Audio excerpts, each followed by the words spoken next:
I'm Judy Odom, and we are sitting in Los Mininos Cat Sanctuary in Boquete, Panama. I'm here to tell you about how I got to Panama and how long I've been here. I came 17 years ago in 2003. At the time, I was living in Connecticut and working for a major pharmaceutical company who was undergoing a series of mergers and acquisitions. And I did not feel like I wanted to start a new career. I wanted to do something else, mostly retire early. So I looked around to see if there was any place outside the United States that would meet my needs and would be affordable for me. So I made a short list of countries after doing some research on the internet and started visiting these countries. And once I got to Panama, the fit was so perfect. It was like it was made in heaven. So 17 years ago, things were quite a bit different than they are today, but it was the smartest decision I ever made, moving to Panama and taking that early retirement. And I have never regretted a single moment.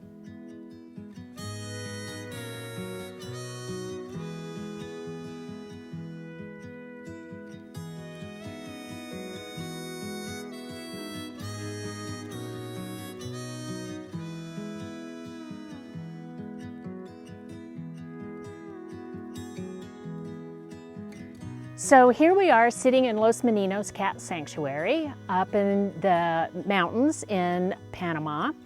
I actually didn't know Panama had mountains when I first started researching the country. But yes, we're up at a high elevation near the town of Boquete.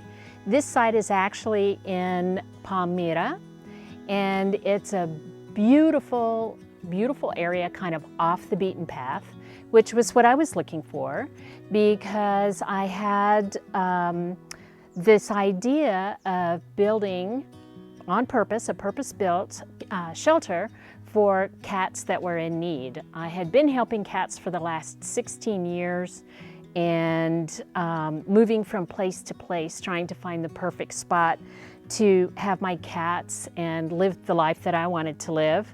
And it became apparent to me that what I needed to do was find a piece of land and build a cat sanctuary.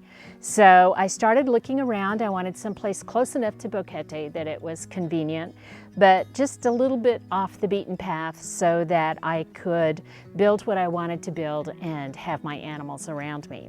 And that's how I ended up in Palmyra. I started hunting for property with the help of a neighbor and located this particular piece of land and wanted to buy it immediately, but didn't have the funds. So I had to sell the property that I was living on at the time before I could purchase this property. All of that took a couple of years, and fortunately the property didn't sell before I was ready to buy. But when I got it, it was all grown up in about 12-foot tall elephant grass. So even though I knew about the property and had walked the perimeter, I was never actually able to enter the property because you just couldn't get through it. So I had to have the property cleared, and it was as beautiful as I thought it was going to be. And then began to construct the cat compound and an apartment next door to it for me to live in while I built my main house. And so I've been in my main house for about 2 years now, been on this property for about 4 years. Absolutely love it. It's gorgeous out here. It's a long, winding drive to get here, which makes me happy. Every time I drive home, it just fills me with joy to be out in nature, and such a beautiful, beautiful area, surrounded by my animals and my friends and family. So I couldn't be happier.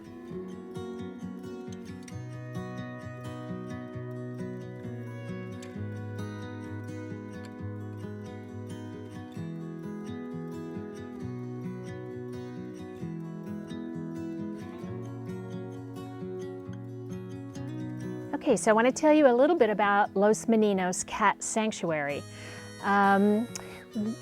Los Mininos is really dedicated to those cats that are probably not going to be adoptable.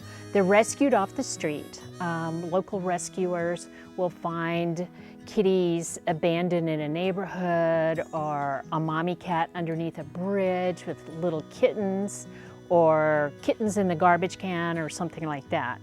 And you know, they were at one time somebody's pet, but they got thrown away and thrown out on the street. So we take them in, and if they're adoptable, we try very hard to find homes for them, but there's always more cats than there are adopters.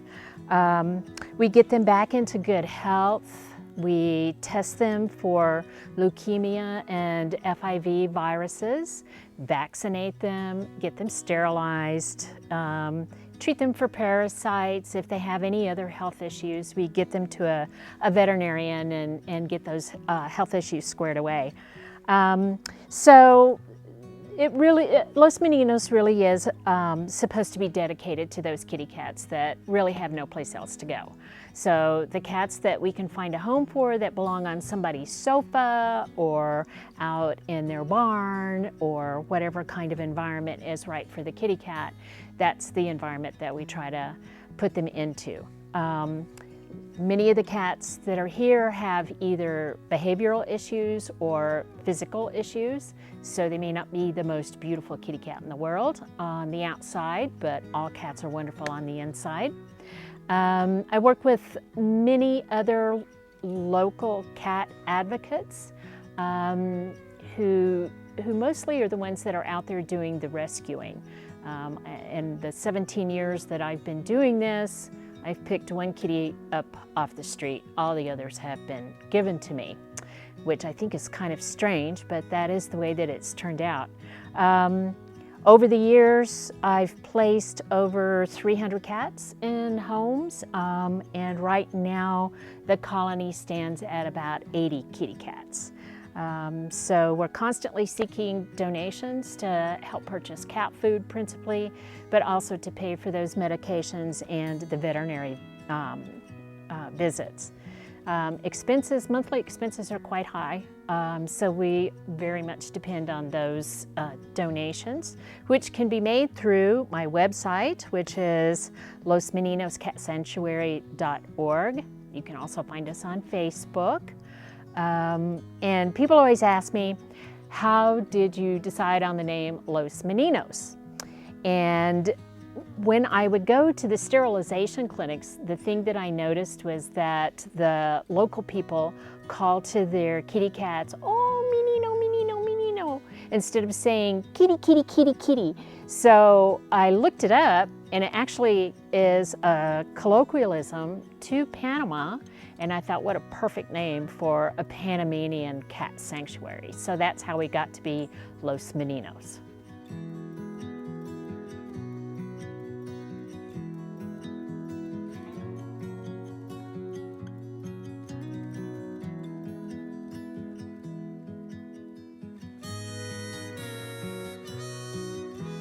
So now I've been in Boquete for 17 years, and it has been a wonderful experience, but a changing experience. When I first got here in 2003, Boquete was like a Wild West town.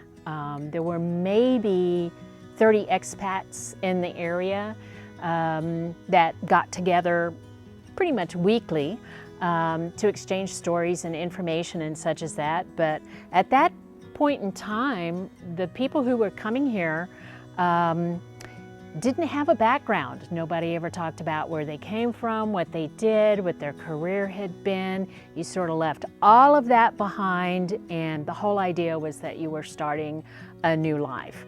And so it's quite adventurous, and there were not the amenities here that they were at that time that they are here now.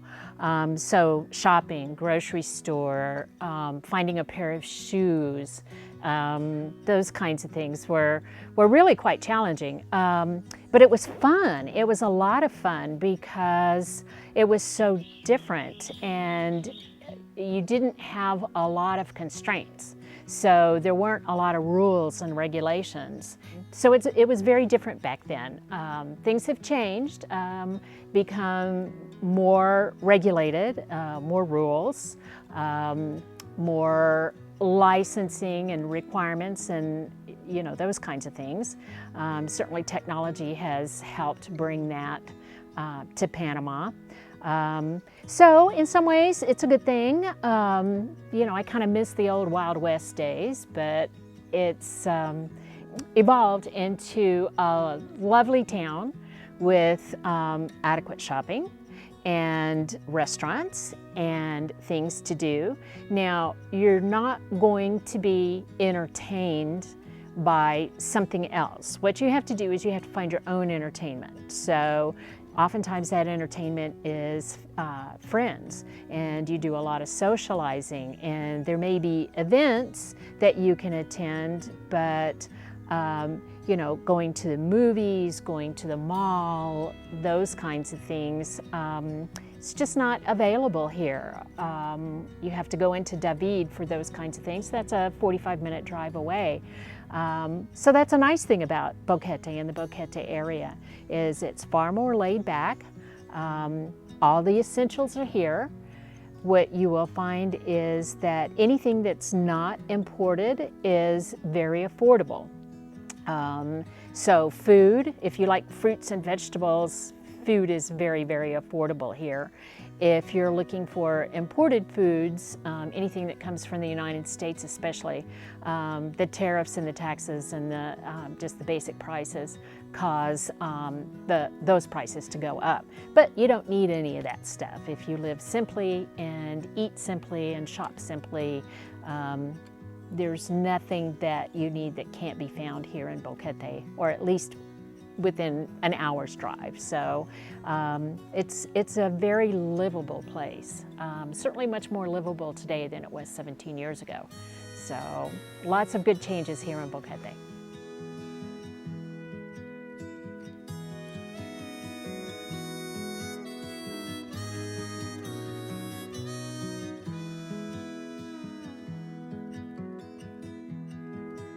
One of the things that I really appreciate about living up here in Boquete is how safe it is and how safe I feel. The entire 17 years I've lived here, I've been in the Boquete district, but in different areas of Boquete. So, for example, I bought a 100-acre tract out in Caldera on the Rio Chiriquí that was out in the middle of nowhere, absolutely out in the middle of nowhere. And my dream, since I had been a small child, was to actually go out into the jungle and create a home, just out of nothing, basically. And so that's what I did. I bought this piece of land out on the Rio Chiriquí and built a home. There was no electricity, no water, nothing. I built a home out there with a generator and a cement mixer, and put in solar power, so I was completely off the grid. Put in a water well that had a solar pump on it, so that was my water source. It happened to be a piece of land that has abundant water on it. So out there I lived by myself for 7 years. Felt absolutely secluded being out there, especially on the weekends when there were no workers around. It was the most secluded I've ever felt in my life, and it was a really, really wonderful feeling for me. I really like solitude. Felt perfectly safe out there. Actually, I felt perfectly safe everywhere that I've lived in Boquete. Whether it's been in Volcancito, Boquete itself, or out here in Palmira. All of my neighbors are Panamanian workers. There's a lot of foot traffic on the road outside my property, but I feel perfectly safe out here. Never had a problem at all. Don't have any firearms, don't plan to get any. You feel perfectly safe out here. My neighbors would come to my rescue if I ever needed them to. And I can give you a really good example of that. When I was living out in Caldera, somebody set a fire on the property next door to mine, and the winds picked up and the fire came onto my property. And it was on a weekend, so I was at home alone, and the flames had to have been at least 10 feet tall. And I, went up there to see what was going on, and the smoke was overwhelming. I got on the phone and called the man who's worked for me for the last 16 years, Johnny Gonzalez, and he rounded up a group of people in Caldera, Pueblo, and came out and helped put that fire out. They had shovels and blankets, and we did a water brigade, and we got that fire put out on my fence line. And it was the town coming to my rescue. It was a very touching thing for me. I really, really appreciate it. But that's Panama. I mean, people look out for each other, and your neighbors are your neighbors. So it's a little different from where I was in the U.S.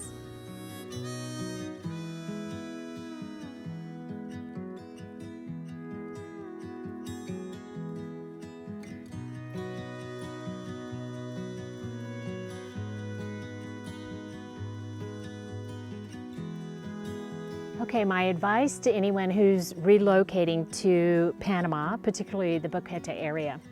Let me give you my experience. I came down here, I think I was here 7 or 8 days, bought a piece of property and went home, packed everything up, and a month later I had moved in down here. Things have changed over the years, and now there are lots of properties, homes that are already built. You don't have to construct your own if you don't want to. You certainly can if you want to.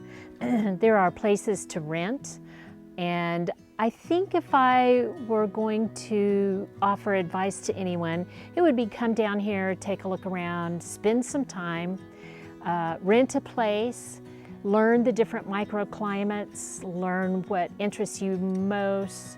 What you'll find is there's many different things to do, many different things to get involved in. Kind of figure out how your life is going to change and what new things you're going to be into before you make a commitment. When I got down here, there was a man that I met, and he gave me a piece of advice which I thought was brilliant, and I would pass it on to you. And that is, if you come down here, do something you've never done before. Don't try to recreate the life you had back home. Do something different. It's a new opportunity. Have a new experience. And to me, I took that to heart, and I've tried to live that every day since I've been here, and it's turned out great for me.